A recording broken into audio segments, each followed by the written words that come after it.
Thanks for joining us for this 8 o'clock digital update here on this Thursday evening. I'm Wright Gasway here in our 24-hour newsroom. We are live right now on our website as well as our app, Amazon Fire, Roku, YouTube, Twitter, and Facebook. If you're watching on Facebook, feel free to leave a comment if you have any questions, and we'll get to those at the end of this newscast. Going through today's stories we've been following for you, just a few of them, and we'll also talk about what we have on tap for tonight. In a bit of a role reversal, a Chatham County Detention Center contracted employee is now behind bars herself. She's accused of getting a little bit too cozy with an inmate. Deputies arrested Victoria Brown today. She's charged with sexual assault by a supervisor.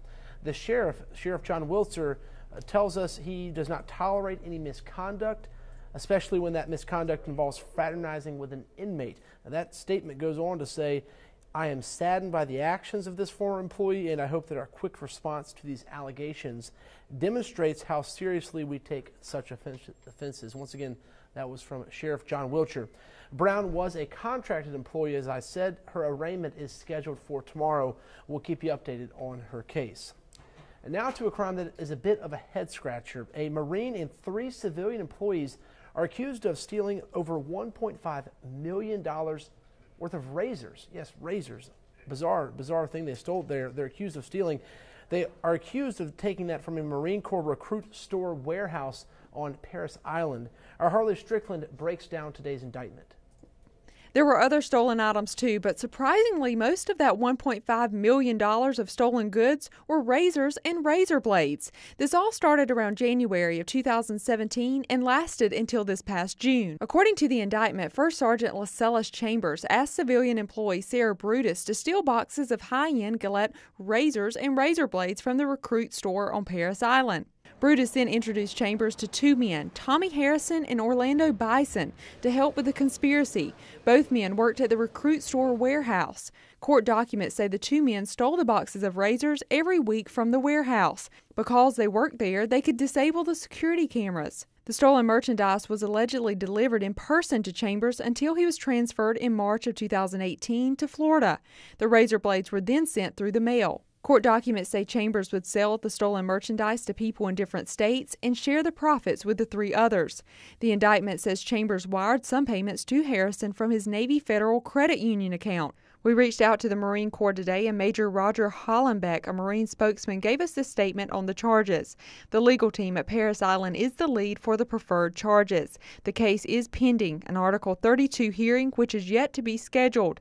This hearing will determine the Marine Corps' next course of action. Harley Strickland, WTOC News. We will continue to follow that story for you. We'll give you those updates as we get them on air and online. Some good news now. The United Way of the Coastal Empire held its mid-campaign rally today. The rally this morning included a power breakfast and stories of people whose lives have been helped through the organization's agencies. Campaign Chair Larry Silberman, who was also the Vice President and General Manager of WTOC, reported the fundraising progress of this year's campaign. The goal this year was to raise more than $8.1 million. And so far, you saw that total. They've raised a little bit over $4.5 million, which is about 53% of their goal. We are well on our way. This morning, we came together to celebrate the hard work that hundreds of people have been doing on the campaign since we kicked it off 49 days ago. Some of them actually started well before that. You know, sometimes you can get a little lost in that. And hard work is not over. The campaign ends November 16th.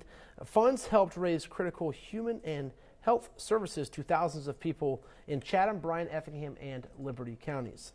Coming up tonight at 11, our Danielle Lewan is working on an update to a story we broke to you yesterday involving a doctor in Richmond Hill who's accused of operating without a license. She did speak with one of the patients of this doctor who had a pain clinic there in Richmond Hill. She'll have that update for us tonight at 11. She also spoke with the Chatham County Narcotics team, which helped out the DEA in this Bryan County bust.